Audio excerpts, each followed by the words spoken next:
Fuel continues to be on fire. It's the 7th fuel price hike we're reporting in just 8 days. Petrol prices in Delhi cross 100 rupees a litre.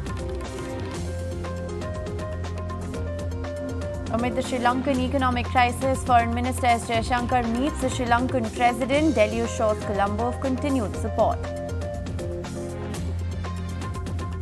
China begins its most extensive lockdown in 2 years. In Shanghai, a city of 26 million people, undergoes mass testing after a record 3,450 daily cases. Ukrainian President Zelensky says Ukrainian forces have retaken the Kyiv suburb of Irpin. Ukrainian forces are advancing in the Kyiv region and are pushing Russian troops away from the capital, he says.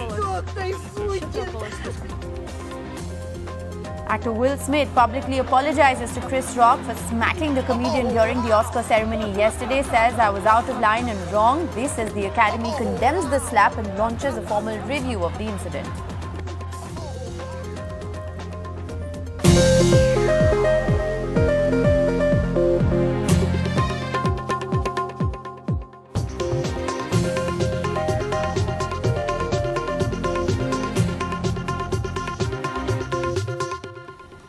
Good morning and welcome back. The big story we're tracking for you, it's the 7th hike in fuel prices in just 8 days. Petrol prices have crossed the 100 rupee a litre mark in the national capital after prices were hiked by 80 paise a litre. Diesel was hiked by 70 paise a litre, taking the total increase in rates in 1 week to 4.80 rupees a litre. So almost a 5 rupee increase in fuel prices in just the span of a week. Those are the prices of petrol and diesel in your cities. Rates have been increased across the country, and of course these rates will vary from state to state depending upon the local taxation. But 7th increase in prices since the end of a 4.5 month long hiatus in rate revision on the 22nd of March.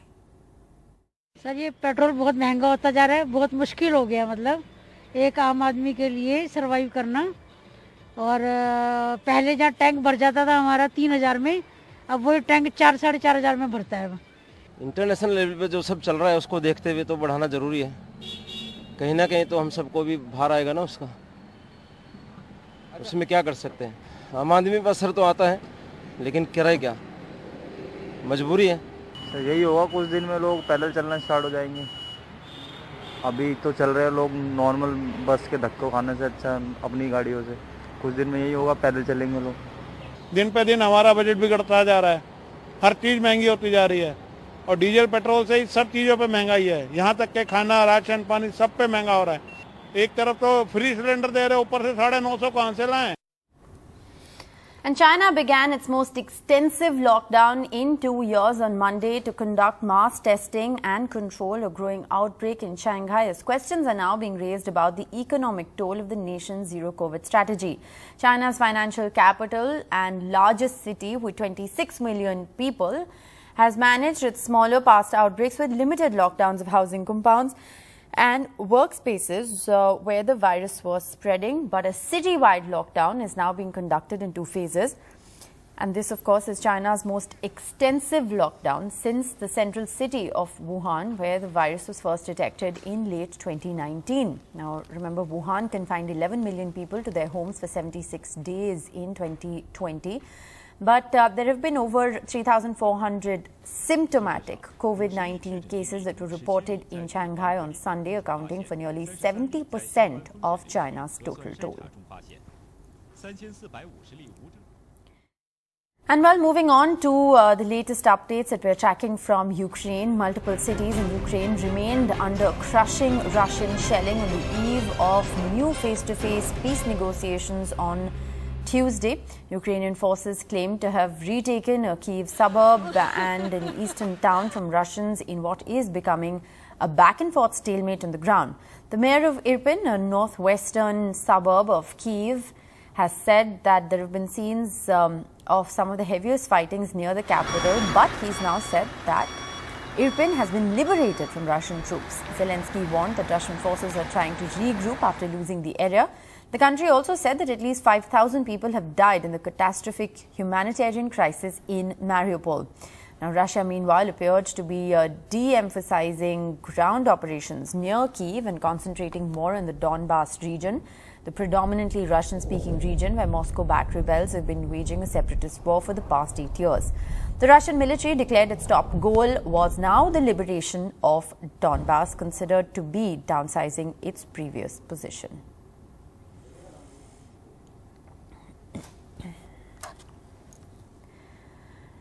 Meanwhile, the crucial development that we're tracking is that President Zelensky on Monday said Ukrainian forces had retaken the Kyiv suburb of Irpin. Speaking during his daily address, Zelensky said that Ukrainian forces are advancing in the Kyiv region and are pushing Russian troops away from the capital and its suburbs. Listen in. Сьогодні у нас хороша новина. Наші захисники просуваються на Київщині, повертають контроль над українською територією. Звільнили Ірпінь. Молодці. Окупантів відштовхують від Ірпеня, відштовхують від Києва. Проте все ж зарано говорити про безпеку в цій частині нашої області. Бойові дії тривають. Російські війська утримують під своїм контролем північ Київщини, мають ресурси і живу силу. Намагаються відновлювати розбиті підрозділи. Рівень їхніх втрат навіть у 90% не є для них аргументом, щоб зупиняти. Hello and welcome. You're watching Good Morning India. I'm Rishika Baru. Our top focus story, it's the 7th hike in fuel prices in just 8 days. Petrol prices have crossed the 100 rupee mark in the national capital as rates were hiked by 80 paise a litre for petrol and 70 paise a litre for diesel, taking the total increase in rates in a week to 4.80 rupees per litre. Rates have been hiked across the country and of course vary from state to state, depending upon the taxation. This, like I said, is the 7th increase in prices since the ending of a 4.5-month-long hiatus in rate revision on the 22nd of March. Here's how people are reacting. Sir ये petrol बहुत महंगा होता जा रहा है, बहुत मुश्किल हो गया मतलब एक आम आदमी के लिए सरवाइव करना। और पहले जहाँ टैंक भर जाता था हमारा 3000 में, अब वही टैंक 4-4.5 हज़ार में भरता है। इंटरनेशनल लेवल पे जो सब चल रहा है उसको देखते हुए तो बढ़ाना ज़रूरी है। कहीं ना कहीं तो हम सबको भी भार आएगा ना उसका, उसमें क्या कर सकते हैं। आम आदमी पर असर तो आता है लेकिन करे क्या, मजबूरी है। यही होगा, कुछ दिन में लोग पैदल चलना स्टार्ट हो जाएंगे। अभी तो चल रहे हैं लोग नॉर्मल बस के धक्कों खाने से अच्छा अपनी गाड़ियों से। कुछ दिन में यही होगा, पैदल चलेंगे लोग। दिन पे दिन हमारा बजट बिगड़ता जा रहा है, हर चीज़ महंगी होती जा रही है और डीजल पेट्रोल से ही सब चीज़ों पे महंगाई है। यहाँ तक के खाना, राशन पानी सब पे महंगा हो रहा है। एक तरफ तो फ्री सिलेंडर दे रहे, ऊपर से 950 कहाँ से लाएं। And while on to the big developments we're tracking from Ukraine, there are multiple cities in Ukraine that still remain under crushing Russian shelling on the eve of the new face-to-face peace negotiations underway in Turkey. Ukrainian forces have claimed to have retaken a Kyiv suburb and an eastern town from the Russians in what is becoming a back-and-forth stalemate on the ground. The mayor of Irpin, a northwestern Kyiv suburb, that has been at the scene of some of the heaviest fighting near the capital, said that the city has been liberated from Russian troops, but Zelensky warned that Russian forces are trying to regroup after losing the area. The country also said that at least 5,000 people have died in the catastrophic humanitarian crisis in Mariupol. Now, Russia, meanwhile, appeared to be de-emphasizing ground operations near Kyiv and concentrating more on the Donbas region, the predominantly Russian-speaking region where Moscow-backed rebels have been waging a separatist war for the past 8 years. The Russian military has declared its top goal was now the liberation of Donbas. Reports suggest that Russian oligarch Roman Abramovich and Ukrainian negotiators were targets of a suspected poison attack, potentially by Moscow hardliners seeking to sabotage peace talks. Ukraine said its top objective at first was face-to-face talks with Russia, and over 2 weeks is to secure a ceasefire, although both Ukraine and the United States were skeptical of a major breakthrough. Now, Ukrainian forces have appeared to retaken crucial suburbs of Kyiv, the capital city, and are gradually reclaiming bits and pushing the Russians out. This is what President Zelensky has said. Сьогодні у нас хороша новина. Наші захисники просуваються на Київщині, повертають контроль над українською територією. Звільнили Ірпінь. Молодці. Окупантів відштовхують від Ірпеня, відштовхують від Києва. Проте все ж зарано говорити про безпеку в цій частині нашої області. Бойові дії тривають. Російські війська утримують під своїм контролем північ Київщини, мають ресурси і живу силу. Намагаються відновлювати розбиті підрозділи. Рівень їхніх втрат навіть у 90% не є для них аргументом, щоб зупиняти. Now, Ukrainian forces appear to have retaken the town of Trotsinets, which is in the country's east from the Russians. The Associated Press reporters on Monday saw Ukrainian soldiers atop tanks being greeted by local residents. They also saw numerous destroyed Russian tanks and military equipment and abandoned boxes of ammunition. Residents told reporters that fierce battles preceded the withdrawal of Russian troops. One woman said she was glad to see the back of the Russians, who she called evil.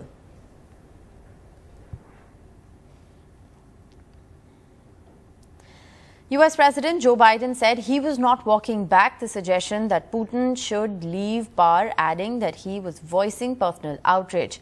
The comments came after his earlier statement that the Russian president cannot remain in power and had triggered a diplomatic backlash. Number one, I'm not walking anything back. The fact of the matter is I was expressing the moral outrage I felt toward the way Putin is dealing and the actions of this man. Just brutality of half the children in Ukraine. I just come from being with those families. But I want to make it clear, I wasn't then, nor am I now, articulating a policy change. I was expressing the moral outrage that I feel, and I make no apologies for it. She shouldn't remain in power. Just like, bad people shouldn't continue to do bad things. But it doesn't mean we have a fundamental policy to do anything to take Putin down in any way. Raghuram Rajan speaks exclusively to NDTV on the Ukrainian war and the aftershocks of the war, as well as what this means for the global economy. Take a look.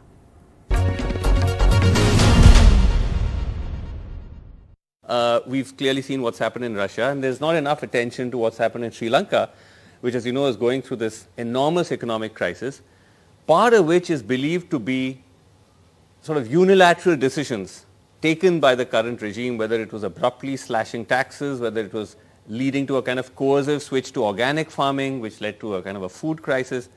So there's that aspect to it as well. How much of that, we talk of strongman politics more as a kind of political challenge or a kind of challenge to, societies within. But this is turning out to be something bigger. Yes, it's a challenge both domestically and internationally. Part of the benefit of being democratic is checks and balances on the government. So one person's will doesn't become the rule. And if that person is, even the most benevolent of people, they can make mistakes. But they typically aren't the most benevolent of people. They're narcissistic, they're very self-important, very focused on their power. And to them, it matters far less if the whole country is subject to hardship. So long as it reflects their strength and glory, their decisiveness, their ability to take hard decisions. And of course, it can, to the extent it spills over, create hardship for the country, as we've seen with Putin. Yeah. The question is, how much advice do these, authoritarian leaders get? How much contrarian views do they absorb, especially when you've killed an independent press? How much do you listen? How much do your sort of officials have the courage to tell you you're doing something wrong here? And the problem is often they build a cocoon around themselves. Right. And they don't hear anything different from their opinion. And then they make really big mistakes. Domestically, as you saw with Sri Lanka, internationally, as you saw with Putin, it seems to be more or less a serious misjudgment. And how much of that is a threat or a worry for a country like India, which is again tilting in that direction? Well, it is a worry, right? We've had a few decisions which don't seem to have had a lot of reflection behind them. Demonetization, we've had the 4-hour sort of time frame in order to shut down in the pandemic. Of course, these can be, you can keep debating what was the rationale, etc., etc. But it doesn't seem like a lot of debate has gone in. Demonetization, perhaps you couldn't have had that debate. But certainly for the lockdown. I mean, you could have war-gamed its consequences better. You could have war-gamed within a small circle, sure. And you should have had contrarian views, etc. You should have, but the pandemic again, the lockdown at just a 4-hour notice. Exactly. So the worry, of course, in all this is as the people at the top see their success reinforced, it creates a sense of hubris. We know. And therefore, why should we listen to the others? And of course, if you suppress dissent, suppress criticism, where are the alternative voices? And even within the government, if people sort of feel that my job is at stake if I express a different opinion, even if the people at the top say, "Tell me, I want to hear," you're not going to hear anything. You're just going to hear applause, fantastic, great performance, until it turns. Do you see any shift in that in the Indian context, or do you still see the same patterns, the same manner in which it's hard to say. Things are functioning? It's hard to say because I'm certainly not in government circles today, but I do think this the string of election victories recently reinforces the sense that we're on the right track. The people have just given us a resounding sort of endorsement. And my worry is what the people are endorsing. Sure. While the message you're taking is this implies our majoritarian policies are worth pursuing. Sure. And that, I think, is tremendously dangerous for the country. Welcome back. On to the other big story that we're tracking. There was chaos in the West Bengal Assembly on Monday as the legislators of the ruling Trinamool Congress and the opposition BJP came to blows after the BJP demanded that Chief Minister Mamata Banerjee speak in the House over the state's law and order situation.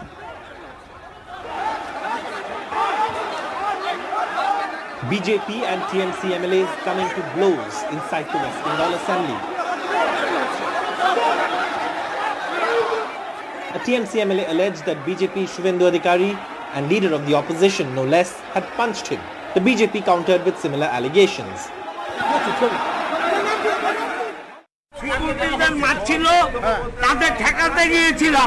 Suvendu Adhikari নিজে আমাকে ঘুষি মেরেছে আমাদের মূলত 8-10 জনকে ধাক্কা ধাক্কি ঘুষি ইত্যাদি মেরেছে সবচেয়ে বেশি চোখে লাগার মতো আহত হয়েছেন আদিবাসী পরিবার থেকে চা বাগান থেকে উঠে আসা আমাদের চিফ হুইপ অত্যন্ত ভদ্র বিনয়ী মনোজ টিগ্গা আমাদের তফসিলি জাতি পরিবার থেকে উঠে আসা আপনারা জানেন তার স্বামীর সঙ্গে সে মিস্ত্রির কাজ করে জীবন যাপন করে সেই চন্দনা বাউরি সেই মহিলাকে পুরুষ নিরাপত্তা রক্ষীরা তারা গায়ে হাত দিয়েছে However, the speaker has suspended 5 BJP MLAs, including the leader of the opposition, Shubhendu Adhikari, for future sessions this year for their allegedly unruly conduct in the House. The speaker says the BJP MLAs were the aggressors. এটা অত্যন্ত নিন্দনীয় আমি তো খুব খারাপ লেগেছে আমাদের মহিলা যারা সিকিউরিটি গার্ড রয়েছেন তাদের উপর যেভাবে ওরা ঝাঁপিয়ে পড়েছিলেন এটা আমি ভাবতেই পারি এটা অভাবনীয় মহিলাদের কোনো সম্মান থাকবে না The BJP says it will move court.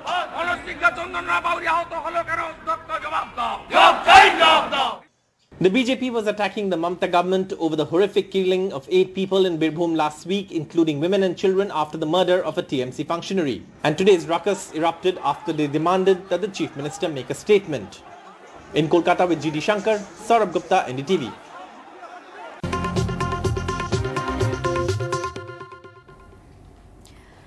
Welcome back. Delhi is going to touch 40 degrees today. There are heat wave conditions that are prevailing in the national capital, also in parts of Rajasthan, Madhya Pradesh, Uttar Pradesh, even Jammu and Kashmir and Himachal Pradesh are likely to see heat wave conditions. Meher Pandey joins us with the very latest. Meher, what more can you tell us about the maximum temperatures? Yes, Rishika. So this year, the summer has arrived earlier than usual, and across North India and Western India, we're seeing very high temperatures, amongst the highest in this month since 1951. In Delhi, we're going to touch 40 degrees. This is record-breaking temperatures for this month. It's actually Saftarjung, which is the base station where temperatures recorded 39.1 degrees, but there are areas in Delhi that are crossing 40 degrees today, so very concerning. And this is the highest recorded since March in 1951.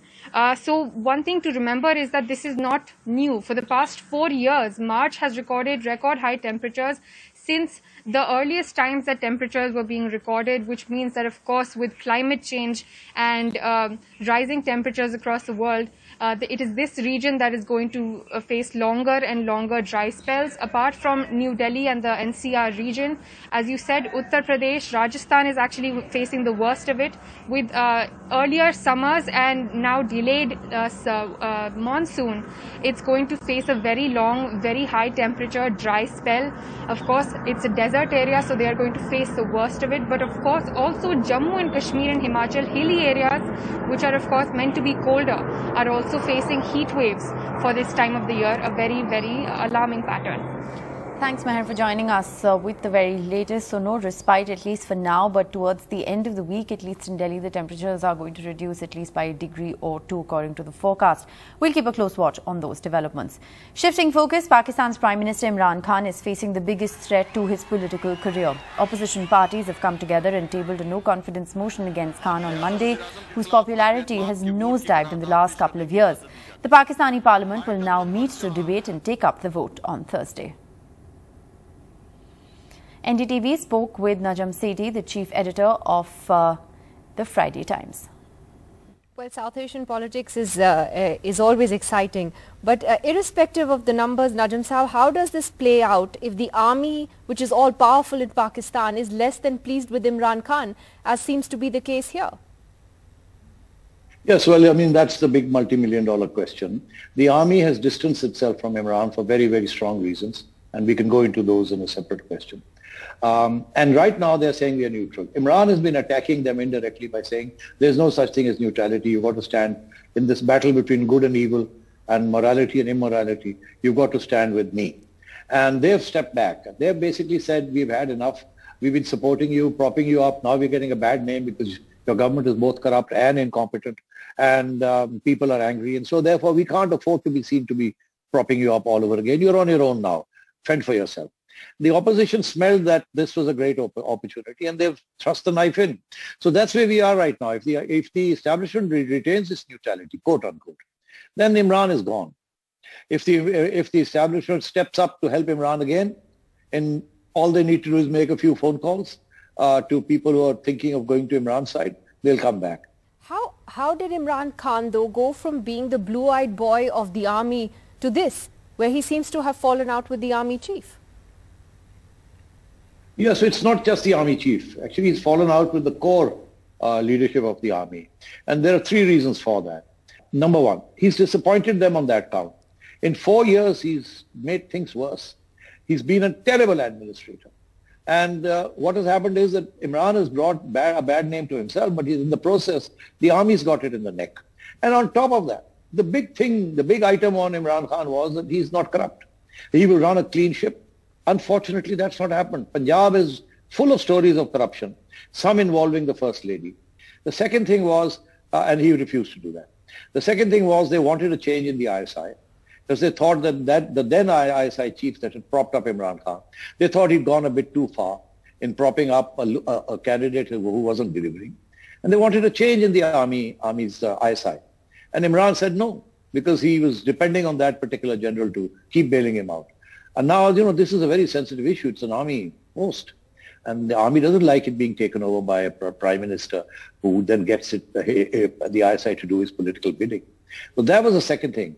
They wanted a change in command. Imran refused. Dragged his feet for 6 months. Embarrassed the army no end. Eventually he gave in, but then by the time he'd given in, there'd been a lot of bad blood. So that was the second thing. And the third was that Imran was thinking, has been thinking for some time, that he will change the army chief and bring in a more pliant army chief. This army chief was very pliant. But the fact that he couldn't take the pressure from his own colleagues who said, look, we've got to step back. He's hurting the institution. So now there's been this unwritten tension between the army chief and his colleagues and Imran.